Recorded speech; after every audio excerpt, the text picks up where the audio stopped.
ये खबर KR मंगलम university द्वारा प्रस्तुत की गई है। एक श्रद्धांजलि से नया सियासी घमासान।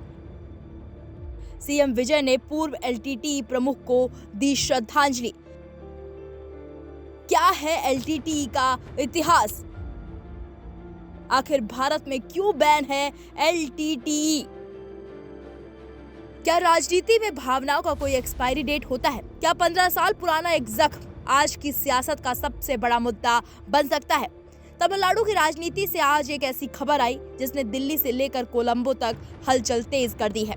तमिलनाडु के मुख्यमंत्री और TVK पार्टी के प्रमुख C. जोसेफ विजय ने एक ऐसा कदम उठाया जिसने पुराने जख्मों को फिर से हरा कर दिया है।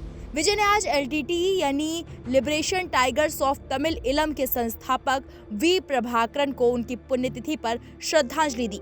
प्रभाकरन के बारे में जिन्हें नहीं पता उन्हें बता दें कि वो पूर्व प्रधानमंत्री राजीव गांधी की हत्या के मुख्य आरोपी थे। आखिर विजय ने ऐसा क्यों किया? क्या है मुल्ली वाइकल की वो खौफनाक कहानी जिसे याद कर आज भी तमिलों का दिल दहल जाता है? और चुनाव में जो मुद्दा गायब था उसे विजय अचानक सामने क्यों ले आए? समझने के लिए देखिए हमारी ये स्पेशल रिपोर्ट। सबसे पहले बात करेंगे कि सीएम विजय ने श्रद्धांजलि देते हुए क्या कहा। सीएम विजय ने एक्स पर पोस्ट करके लिखा, हम मुल्ली वाइकल की यादों को अपने दिलों में संजो कर रखेंगे। हम समुद्र पार रहने वाले अपने तमिल भाई बहनों के अधिकारों के लिए हमेशा एकजुट होकर खड़े रहेंगे। ये शब्द किसी आम इंसान के नहीं है। ये बात तमिलनाडु के मुख्यमंत्री और TVK प्रमुख C. जोसेफ विजय ने सोशल मीडिया पर सरेआम लिखी है। मौका था 18 मई का, जिसे दुनिया भर के तमिल मुल्ली वाइकल स्मरण दिवस या तमिल नरसंहार दिवस के रूप में मनाते हैं। इसी दिन साल 2009 में श्रीलंकाई सेना ने लिट्टे प्रमुख V. प्रभाकरन को मार गिराया था। अब आप सोच रहे होंगे कि भारत में इस पर बवाल क्यों है, तो चलिए आपको ले चलते हैं फ्लैशबैक में। साल 1991 जब भारत के पूर्व प्रधानमंत्री राजीव गांधी की एक आत्मघाती हमले में बेरहमी से हत्या कर दी गई थी। इस हत्याकांड का मास्टरमाइंड V. प्रभाकरन को बताया जाता है।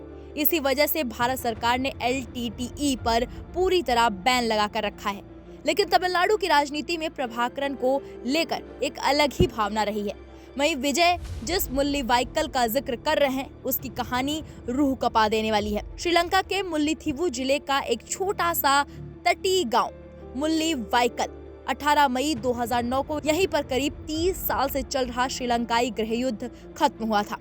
कहने को तो युद्ध खत्म हुआ, लेकिन पीछे छोड़ गया लाशों का ढेर।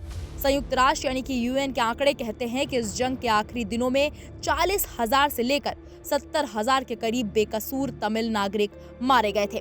हजारों लापता हो गए। ये वो जख्म है जिसे कोई तमिल भूल नहीं पाता। दिलचस्प बात यह है कि हाल ही में हुए तमिलनाडु के विधानसभा चुनाव में श्रीलंकाई तमिलों का ये मुद्दा कहीं गायब था। इस पर कोई बात नहीं कर रहा था। लेकिन राजनीति के मंझे हुए खिलाड़ी विजय जानते हैं कि तमिलों के दिल का रास्ता कहां से गुजरता है। इससे पहले सितंबर 2025 में भी नागापट्टिनम की एक रैली में विजय ने सीधे प्रभाकरन का नाम लिए बिना कहा था, हमारे इलम तमिल भाई बहन उस नेता को खोने के बाद गहरे दुख में हैं, जिसने उन्हें मां जैसा प्यार दिया। उनके लिए आवाज उठाना हमारा फर्ज है। तो साफ है, विजय ने एक बार फिर तमिल अस्मिता और भावनाओं के तार को छू दिया है।